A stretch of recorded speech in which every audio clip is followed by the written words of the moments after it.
time. And yes, this is your daily financial news. I look to do this 7 days a week at 7:30 a.m.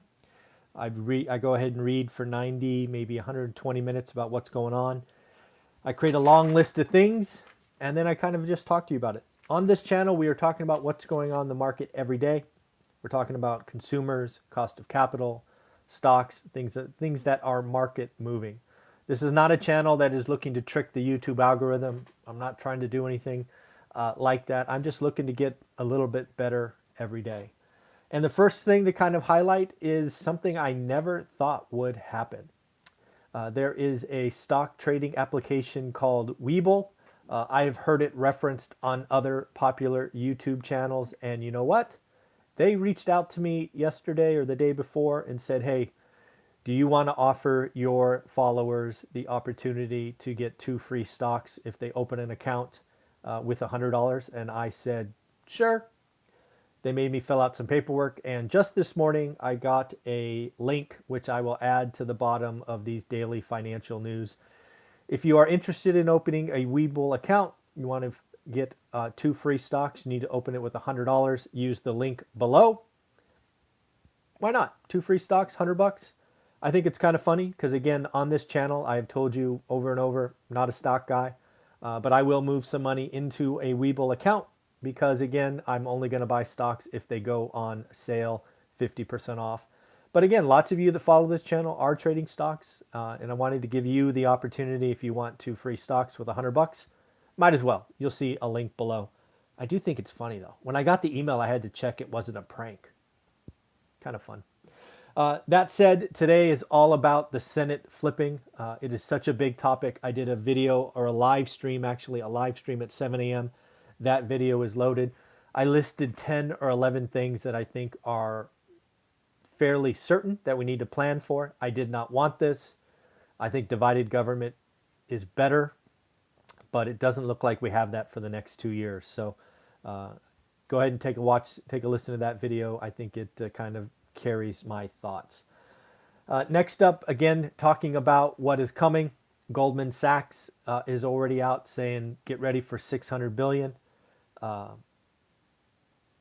think they're, again, I say this in jest because I think Goldman is the best. I think they're idiots. It's going to be more like 1.6 trillion because what you're going to get is you're going to get $2,000. You're going to get state bailouts. You're going to get money for hospitals. I mean, it's going to be a freaking gargantuan spending spree right out of the gate, probably by March. To that end, the 10-year. I told you, or I advised you, the one metric that I'm following is the 10-year note, and it popped over 1%.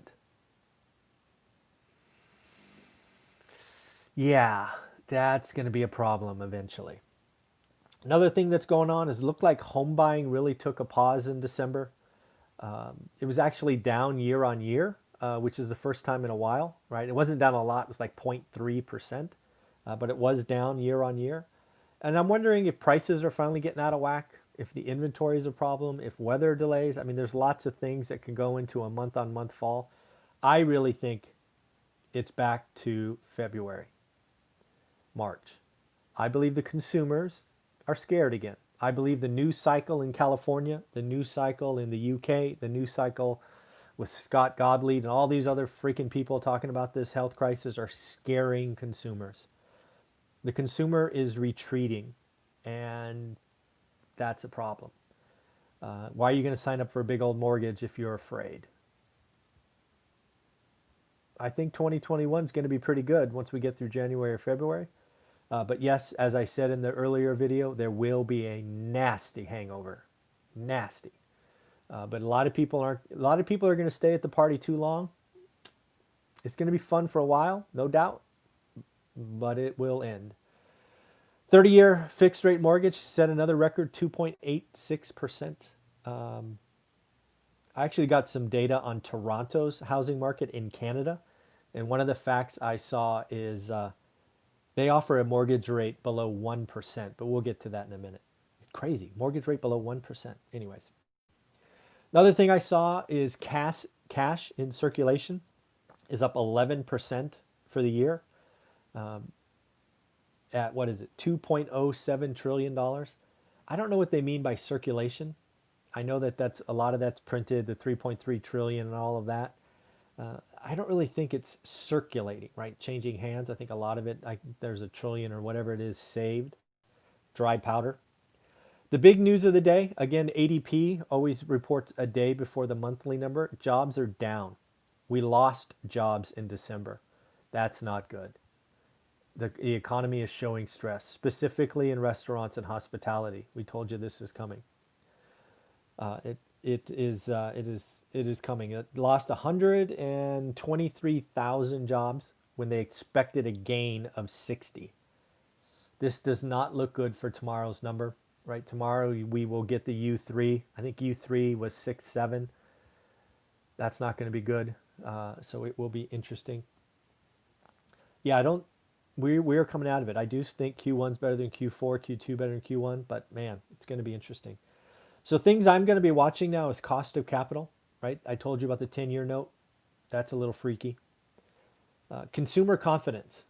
It feels like it's going backwards today, but maybe if we get out of our own way and maybe there's a positive news cycle about testing and vaccines or whatever you want it to be, maybe consumers feel better in February, March, April, like I've been indicating is coming.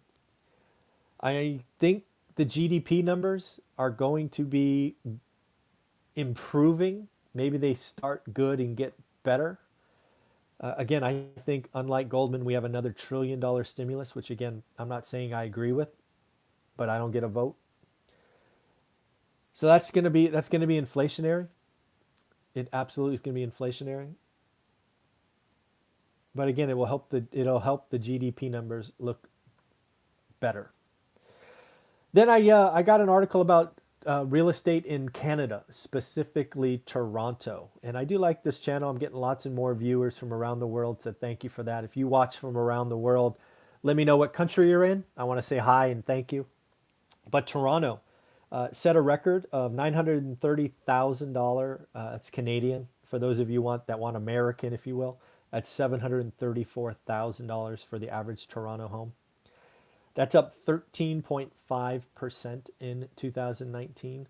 Over 2019. And it looks like the Canadian banks offered a mortgage rate below 1%. I can't believe that. Now, you got to know the Canadian mortgage market is very different than the US. They don't traditionally do 30-year fixed. I think it's 5 years is pretty standard. But yeah, it is going to be interesting. Again, I wonder. Again, I'm a housing guy, right? So the Senate flipped. Again, I said this earlier, but I just got to get off my chest. I think the Section 8 Housing Authority programs get bigger. I think there's incentive for first-time buyers, which just doesn't make sense. It's just a bad idea, but I still think it's coming. I think rates stay low at least through 2021. And we could have some really nice appreciation in real estate. So for those of you that have read my book, I am going to execute what I did in my first phase. Buy houses, watch the affordability index, and sell when it gets unaffordable. And if you guys don't know the numbers, my first house we bought for 107, we sold for 264. And then it foreclosed and went all the way down to 75. If you watch the affordability index, it can protect you. It is reported differently in every state, so go learn your state, your cities. Right now in Fresno, affordability is, I think, 46. I'll sell at 20. So go learn your market, figure out where you are. Let's have some fun. So again, today's Wednesday, so hopefully we get Anna Kelly here in about 20 minutes, and then we have Matt, the mortgage guy, at 9:30. So we'll see what happens. Have a wonderful day. Take care. Remember, Webull link below. I just got it this morning, so kind of fun. Take care. Bye.